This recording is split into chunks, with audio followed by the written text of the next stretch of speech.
Mr. Jenkins, you are suing Mr. Parrish for a total of $3,000, correct? Yes. And this is based on a prized lawnmower, more emotional value than not, that was your father's? Yes. Okay, why don't you start from the beginning? Well, I'm just here to get what's owed to me. Okay. A few years ago, my father put in his will that I could take his lawnmower and a few other prized possessions. During that time, before my father passed away, unfortunately, he was going through MS and he eventually died from a heart attack. During that time, I feel like Mr. Parrish, he took advantage of my father while he was on MS, and I don't feel that my father actually gave it to him. He just wanted him to handle business. Okay. So the will in question is the will that you submitted to the court, is that correct? Yes. Okay. All right. So, Mr. Parrish, why don't you explain how long you lived next to Mr. Jenkins Sr., why you have his lawnmower? Please explain. I've known Mr. Jenkins for like 15 years. He's like a father. Your next door neighbors? I was his yes, I'm his next door neighbor. For 15 years, that's a long time. Did you ever meet Mr. Parrish before, Mr. Jenkins? I've met him a few times. Yes. But yeah, I reached out to him a few times, but we never really got to speak. So you knew that they were next door neighbors? Yes. Okay. Did your father ever say anything negative or positive about Mr. Parrish? No, not really. We had an on and off relationship, so we didn't speak too much about it. So you didn't speak. So then, Mr. Parrish, continue. 15 years you lived next to the Jenkins. Yep, I've been with him for 15 years, neighbor-wise, and I've been helped taking care of him because he does have MS. About 5 years ago, I think he got diagnosed with MS. I've been helping him around the house. I've actually been mowing the lawn. I've been mowing his lawn and my lawn as well. It's a riding mower. I've been trying to help him because I know he's been suffering. He can move around the house, but he can't move as fluent as he used to move. So I've been there with him the whole time, helping him out. Nice of you. And he allows me to hold on to the lawnmower that we were using. So when he was alive, he would tell you, just keep it at your house. What would he do? Yeah, what happened was normally what I do is before you move on, did Mrs. Jenkins know that? Yes. Okay. Yes, she did. Yes, she did. Normally I would mow both our lawns and I would return the lawnmower. And then how did you start mowing his lawn? Did it start when you discovered he had MS, or why was it that you felt you needed to volunteer? Kind of, because knowing, like I said, he's like a father figure to me, and I have a real close relationship to him. And so normally when I come home from work, I see him out in the yard, I would do it for him. I would help him out, and he would allow. Was he having trouble mowing his own lawn? Yes, he was. He was having trouble moving around. Well, what do you think about when you hear that?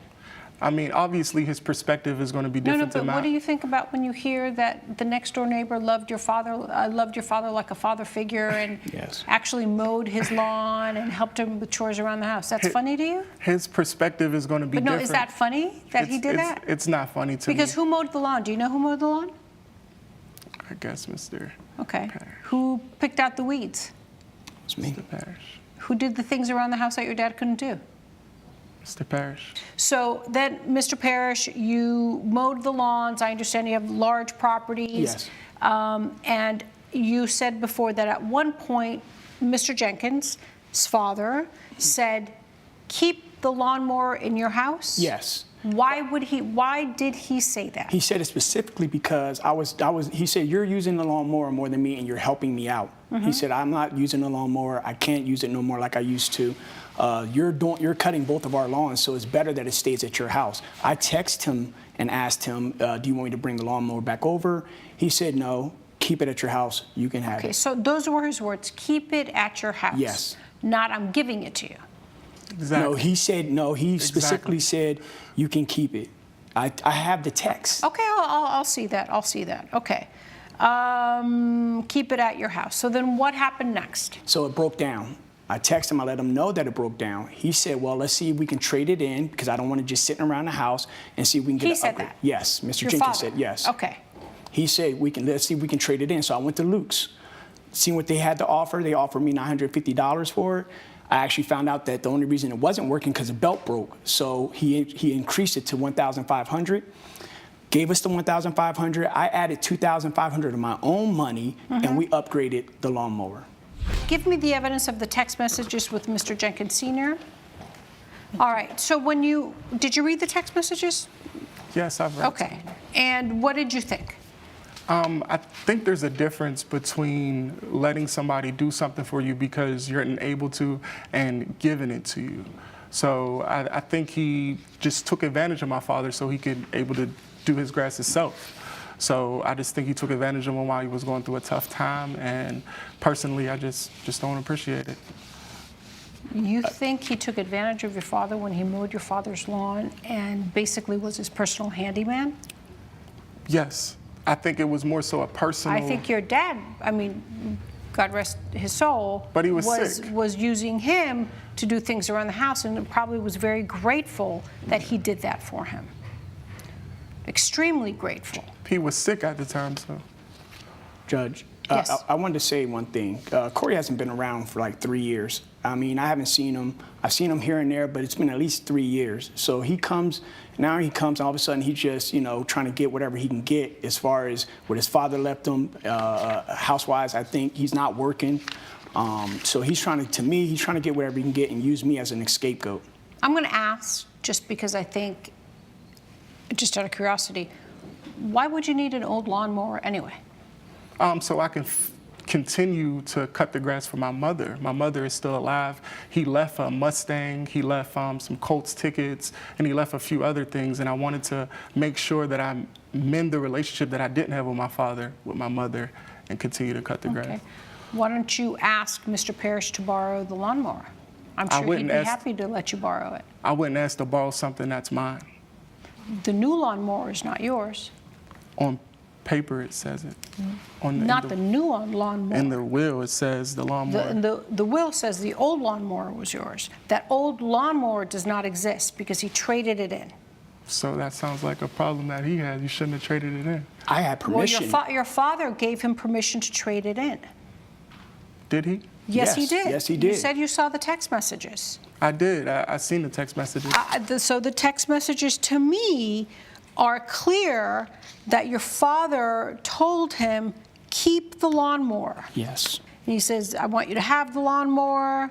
So I'm at an impasse because usually the will would control. A will would trump everything, right? Despite of any, if there's no other clear evidence indicating that there's a small change, then the will would rule, the will would govern. But in this case, I have undisputed evidence that he gave an old lawnmower as a gift away to his neighbor. I have no reason to believe that your father was not sound mind, sound body. I have no reason to believe Mr. Parrish tried to manipulate emotionally or with some type of threat of violence if he didn't give him an old lawnmower. I have none of that. So I would have to enter this as part of the will to show that the one thing he decided to take away from his property was an old lawnmower that he gifted to his neighbor. Understand? Yes. So you got to keep everything else. But to me, this is clear evidence that your father amended that part of the will and gave his lawnmower away. Had I not had this, and it would have been just his word against yours, I would have said, well, hey, the will trumps because I've got no other evidence. But I have clear evidence. You said this is your father's phone. You said you read the text messages. Yes. So unfortunately, Mr. Jenkins, I'm going to have to deny your claim for $3,000 because the lawnmower was gifted to the defendant, Mr. Parrish. Now, my sense tells me Mr. Parrish is an accommodating neighbor that, despite you having a bad relationship with your father, was a man who actually loved your father, is a man who actually loved your father and looked up to him. Yes. That says a lot. I am sure if you ask him to let you borrow the lawnmower, or if you ask him, hey, Calvin, when I'm not here, would you mind helping my mom out? What would you say? I would say absolutely.